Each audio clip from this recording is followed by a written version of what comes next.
Alors, je veux faire cette vidéo et je voudrais vous demander votre opinion concernant ce sujet qui me tracasse depuis déjà quelques années. Donc voilà, j'aimerais vraiment savoir ce que vous en pensez.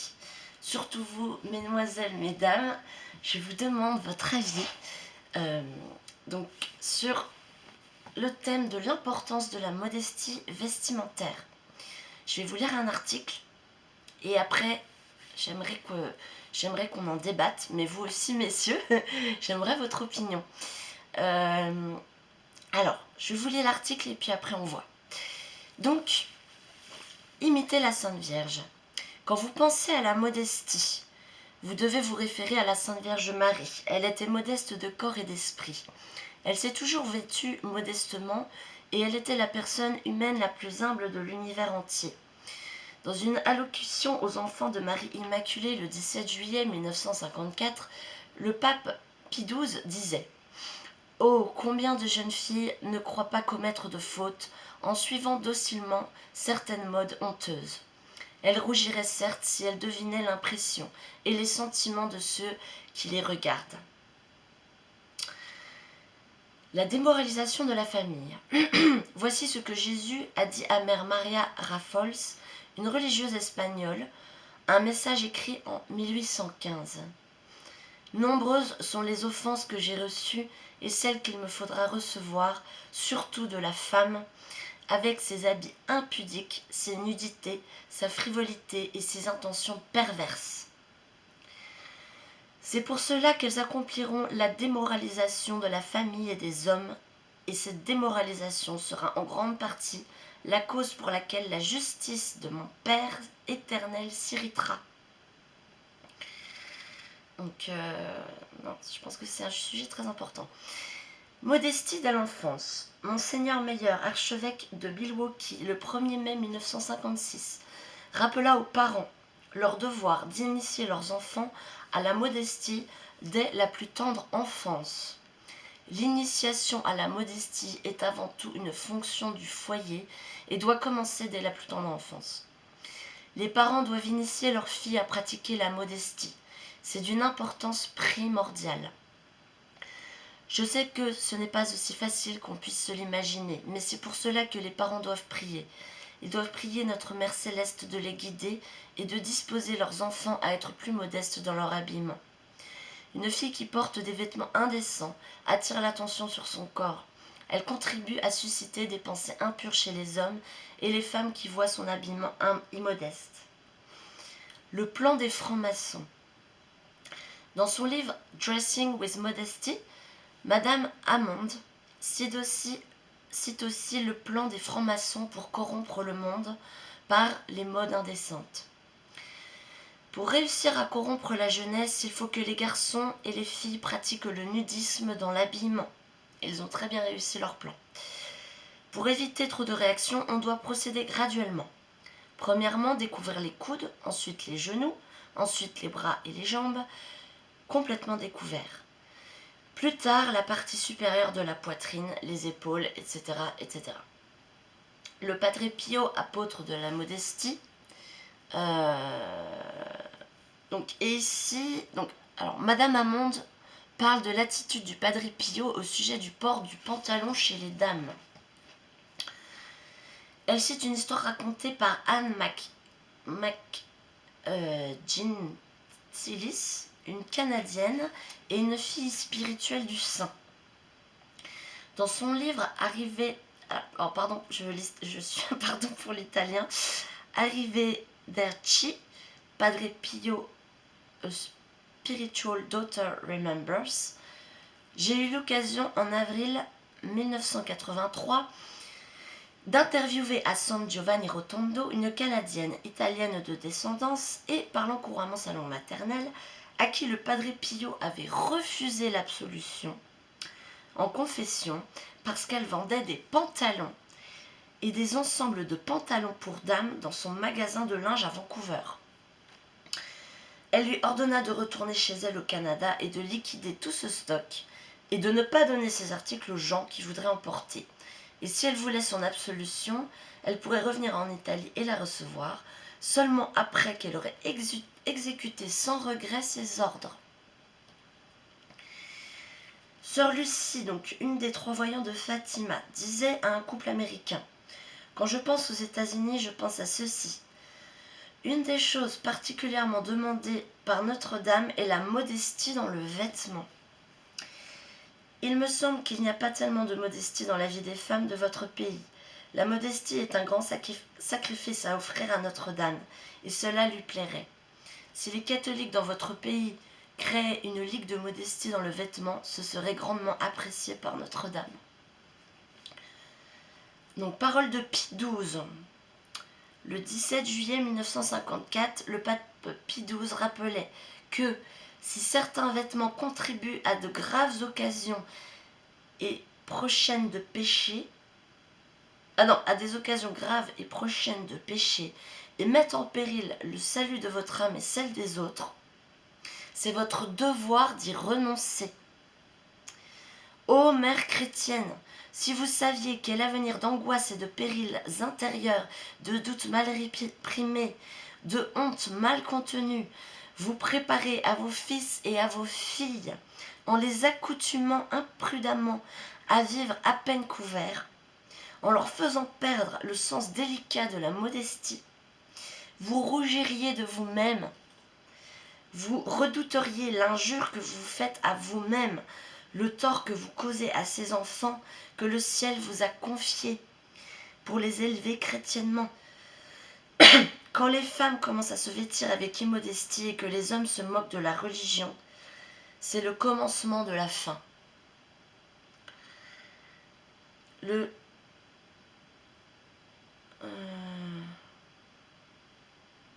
Alors le philosophe Sénèque, 1er siècle, mort en 65. Comme vous pouvez le constater, la modestie est très importante. Mesdames, nous avons un grand pouvoir, le pouvoir de changer le cœur des hommes en étant devant le monde des modèles de modestie chrétienne.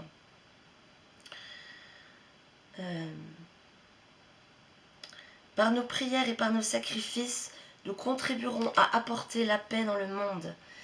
Prions pour que cesse l'avortement dans le monde entier et pour que la modestie soit pratiquée. Voilà, sujet brûlant, mais très important. Je l'avais évoqué dans une vieille vidéo déjà. Mais je pense que c'est vraiment très important. Je voudrais votre avis, mesdames, mesdemoiselles. Moi, je vous avoue que je suis à 100% d'accord.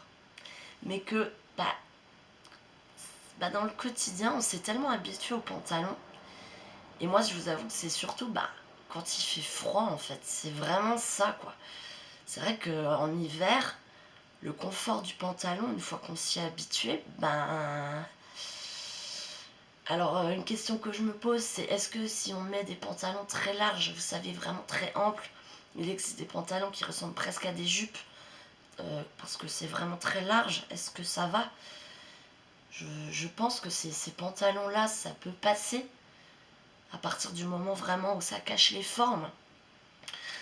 Mais voilà, moi je pense qu'on devrait vraiment faire un effort. Alors oui, ça veut dire refaire sa garde-robe, parce que il faut des jupes quand même qui soient en dessous du genou. Mais je pense que qu'il faut qu'on s'y mette. Je pense qu'il faut qu'on s'y mette.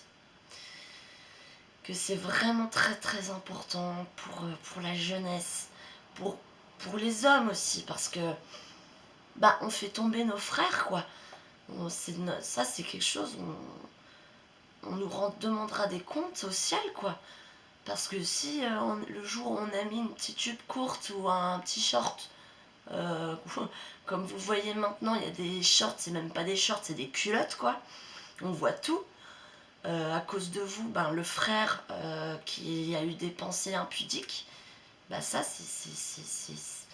c'est un péché grave, quoi.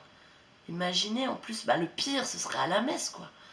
À la messe, vous êtes habillé impudiquement, Et le frère qui est marié derrière vous, ben, même si il n'a pas envie, ben, il regarde et ben, tout de suite, il voit vos fesses. Ben, c'est sûr que là, c'est grave, quoi. Vous faites tomber, on fait tomber nos frères. Donc, j'aimerais vraiment avoir votre opinion dans les commentaires. Mesdames comme messieurs, j'aimerais bien aussi avoir votre avis.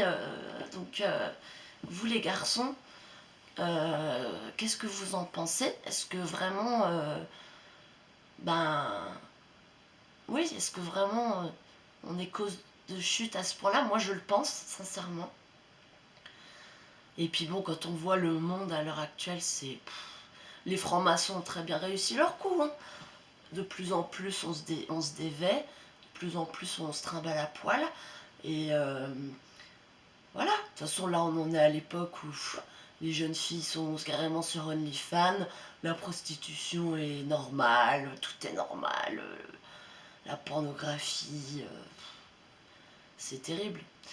Donc, moi, je pense que c'est un sujet très important pour nous comme pour nos enfants, comme pour nos maris, nos frères. Moi, je pense que voilà, c'est vraiment important de mettre le sujet sur le tapis.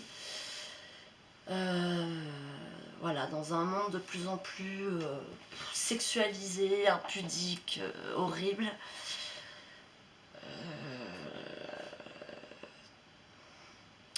Voilà, prenons vraiment comme référence notre maman-Marie, tout simplement. Soyons modestes à tout niveau dans l'habillement. Et en plus, je pense que on se sentirait beaucoup mieux à porter ces vêtements, tellement plus purs, tellement plus... Voilà, à l'image de maman Marie. Soyons modestes dans l'habillement et à tout niveau. Et voilà. Et puisque nous parlons de femmes, de féminité, je pense que maintenant que la loi est passée dans la Constitution, cette terrible loi pour l'avortement, il est vraiment notre devoir de prier pour ça, mes frères et sœurs.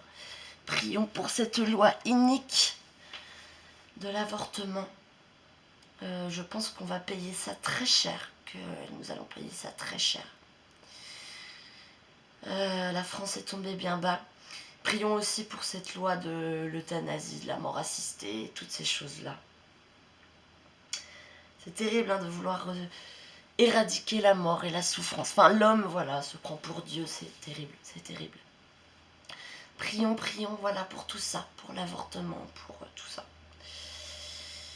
Et voilà, j'ai vraiment hâte d'avoir votre opinion dans les commentaires, quoi. Parce que là, vraiment, le démon livre bataille depuis longtemps, mais il savait qu'en s'attaquant à la femme, forcément, il ferait tomber toute la famille, quoi. Il ferait tomber toute la famille. Donc voilà, prions et refaisons notre garde-robe, mesdames. Refaisons notre garde-robe. Je pense que ça pourrait vraiment faire un changement. Et même si c'est à notre petite échelle, dans notre petite cellule familiale, dans notre cercle, je pense que ça peut changer les choses. Et je pense aussi que les gens auraient peut-être beaucoup plus de respect. Parce que, imaginez, on dit on est chrétien, tout ça, mais en fait, quand on nous regarde, il n'y a aucune différence entre nous et les gens du monde. Hein. Franchement, soyons honnêtes. On s'habille comme n'importe quelle femme du monde, comme n'importe quelle Instagrammeuse. Bon, peut-être pas, hein, on n'est pas non plus... J'espère que vous ne trimballez pas non plus en ce que j'appelle les culottes... vous savez, ces shorts où on voit toute la fesse, là. J'appelle ça c'est carrément des culottes, c'est même pas des shorts. Pareil, le bide à l'air, là, avec les petits crop tops, là. Franchement, c'est sûr que comment voulez-vous qu'on nous respecte si, en fait, on est complètement du monde, on s'habille comme le monde, on est à la mode? Non, mais c'est sûr qu'il y a un problème. Il y a vraiment un problème. Et dans le maquillage, mesdames, dans la coiffure, vous pouvez vous maquiller, mais il faut que ça reste naturel et décent. Après, oui, vous pouvez faire belle pour votre mari, mais dans le cadre, voilà, dans la chambre, dans le secret de votre couple. Et ouais, voilà, voilà. Je pense que c'est intéressant d'en parler. Je pense que c'est notre devoir, mesdames, de faire la différence. Et de montrer que nous ne sommes pas du monde et que nous ne sommes pas d'accord. Voilà. Et je dis ça, mais moi-même, il faut que je m'y mette. Parce que, comme je vous dis, alors oui, en été, ça, il n'y a pas de souci, tout ça. Mais c'est vrai que ce qui n'est pas facile, c'est comme je vous disais, je pense que c'est pareil pour vous. C'est que quand on s'est habitué au pantalon en hiver, mais c'est un sacrifice à offrir, justement, mesdames. C'est que, oui, peut-être qu'on aura un petit peu plus froid, que c'est peut-être pas toujours très pratique. Mais offrons ça, offrons ça. C'est un beau sacrifice à faire. Et pour toutes les mères, pour ceux que vous avez des enfants, mais quel beau modèle vous avez à donner justement en faisant ça. Enseignons la modestie, retrouvons la modestie d'antan. Voilà. Puis bon, pour vous, messieurs, ça va, rien n'a trop changé pour vous vestimentairement. Hormis, je dirais, pour ces nouvelles modes LGBT où effectivement on voit certains jeunes hommes qui sont en jupe et qui ont des tenues assez farfelues. Mais voilà. Prions pour notre France, relevons notre France qui baigne dans le blasphème et dans dans l'ésotérisme, j'ai envie de dire. Maintenant, on y est. La France est complètement franc-maçonne, ésotérique. Quand vous voyez la porte des ténèbres à Toulouse, où on va honorer et carrément faire un rituel satanique avec des dieux antiques, avec justement cette déesse antique mangeuse de nourrissons, à l'heure où on passe une loi anti-avortement, je veux dire, qu'est-ce qu'il nous faut de plus? Je n'ai pas évoqué les JO, mais qu'est-ce qu'il vous faut de plus? Je veux dire, prenons les armes, mes frères et sœurs. Prions Saint-Michel. Là, il faut vraiment débouter l'ennemi. La France est envahie par cet ennemi, qui est le diable, mais j'entends bien. Le diable et la franc-maçonnerie. Et la France, à présent, est franc-maçonne. Alors que nous sommes la fille aînée de l'Église. Donc réveillons-nous. J'aimerais que nous prenions les armes de la prière et de tout ce qu'il faut. Mais montrons de quel bord nous sommes. Je pense que c'est important. Voilà. Allez, sur ces bonnes paroles, j'ai hâte que vous me disiez vraiment ce que vous en pensez. Parce que... Voilà. Allez, mesdames, messieurs aussi, j'aimerais savoir vos opinions. Je vous dis à très bientôt et je vous fais de gros bisous.